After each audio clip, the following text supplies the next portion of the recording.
Notre Dame. They're going to be playing 2 Eastern on Saturday on Peacock. Quarterback battle. A recurring theme here on this show. Who moves the offense the best at quarterback? Is it Steve Angeli? Is it CJ Carr? Is it Kenny Minchi?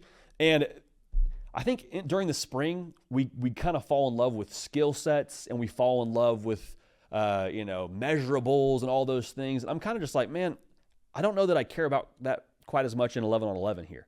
It's kind of like, when you're at a party, I don't really care so much about your education. I don't really care about, who you're associated with socially. It's just like, who can keep the conversation going, dude? We're all here for the next hour, hour and a half, 2 hours, depending on, what kind of party you're at. If you're at Cato's birthday party, maybe it's 3-4 hours. I don't know. But the bottom line is, like, I don't care, about your education all that much or all those other things I mentioned. Like, who can tell a funny joke and keep us entertained here as we keep this night going? Who can keep the offense going? I'm not worried about who can throw the prettiest football. Time for that is over. Who can move the offense? Because you look at Notre Dame last year, wasn't that kind of what Riley Leonard did? I get he's going to have a chance to go make some noise in the NFL, and we wish him all the best. I think he's, first-team all-program guy, quite frankly, with how he went about his business post-NIU for Notre Dame. But there wasn't anything, like, enormously special about Riley Leonard when it came to how he threw the ball downfield. What did he do, though? Kept the offense rolling by any means. Had to make a throw downfield? He can do that for you. Run the football? He can do that for you.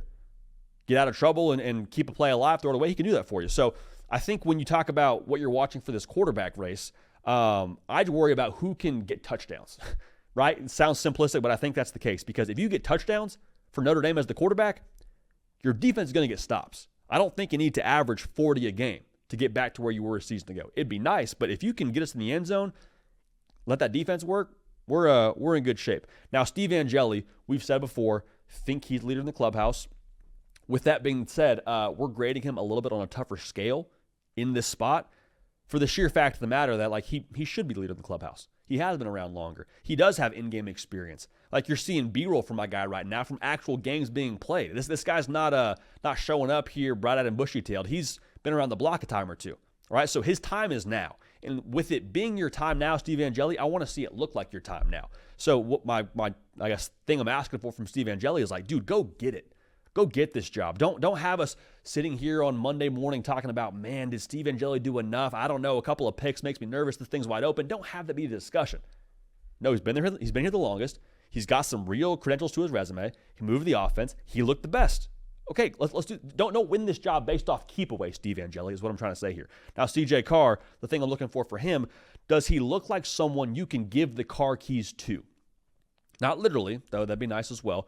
Does he look like someone who can keep us from having those negative plays? Again, this is boring, this is simplistic, this is cliche. It's real. It's 100% real. The only games that Notre Dame lost last year, the NIU game, you lost that because Riley Leonard threw 2 picks. CJ Carr, don't get the ball away.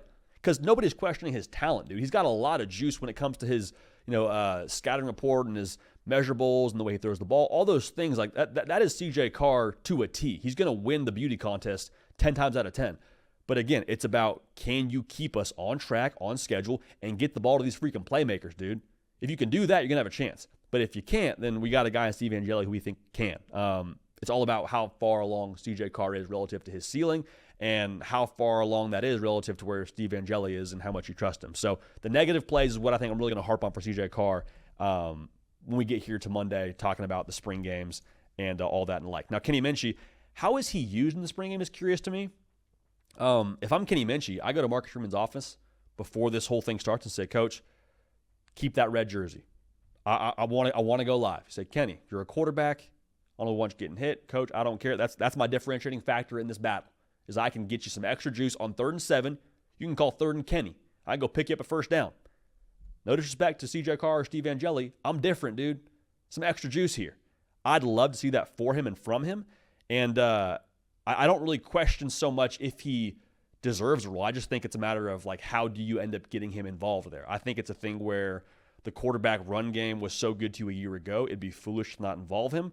But obviously it's going to be a thing where him throwing the football downfield has to factor in as well. But, like, I'd love, for his sake, for him to be live during the spring game. I think that gives him a little bit of an extra edge here in this battle. Now, the wide receiver room is going to be talked about a lot here in the fall. How do they look in the spring, though? Like, I think that last year, especially in the playoff race, you saw that receiver room have a little bit more giddy up and go than we even thought. Like Jaden Greathouse was awesome in those final 2 games for you. Had his best games of his entire season at Notre Dame against Penn State and Ohio State.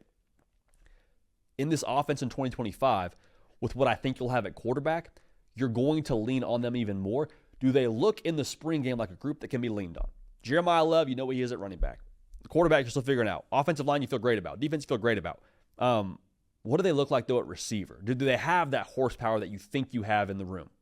That's what I want to track, because you're probably not factoring in as much of your quarterback's legs, though I told you I think Kenny Minchi should have a role. I don't think it's quite to the same degree that Riley Leonard had a year ago.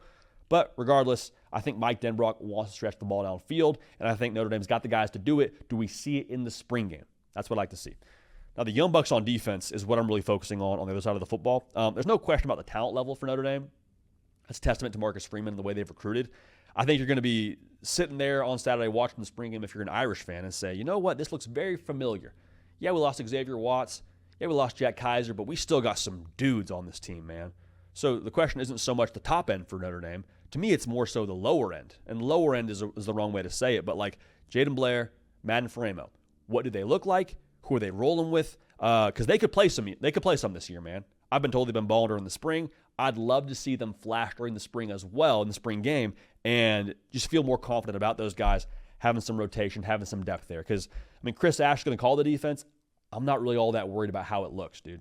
I'm really not. Like, even if the Notre Dame defense looks shaky, I say, okay, great. The offense should be awesome then. Because Notre Dame defense, as long as Marcus Freeman is in charge, we're going to be able to win a lot of football games because of our defense. I don't think that's something he's just turning away. So the prediction for this game for us, I think that you open the Hard Count Herald on Monday. The headline reads, Steve Angeli rolls, baby. Shout out Cato for the headline there, dude. Steve Angeli rolls. Say it however you want to say it. I think he draws a line in the sand, and he just essentially says, if you want this quarterback job, Kenny Minchi, if you want this quarterback job, CJ Carr, you got to come take it from me. Because I'm not just going to stay stagnant and be a statue back here and have this be the way that this whole thing goes as I wait for y'all to close the gap. No, I think CJ Carr and Kenny Minchi probably have good days, but I think Steve Angeli pops, and I think that he puts a more sizable gap between him and the other quarterbacks, and we'll leave there saying, okay, it's probably going to be probably going to be Steve Angeli. It's probably going to be Mr. Angeli rules. So that'll be a lot of fun, but we'll have a reaction for you. Irish fans, lock in, subscribe, and we'll keep talking some ball here as we move forward throughout the beautiful part of the year that is spring football. That will eventually be summer 1, summer 2. Before you know it, man, we'll have fall camp intel. So make sure you're locked in. Make sure you are subscribed.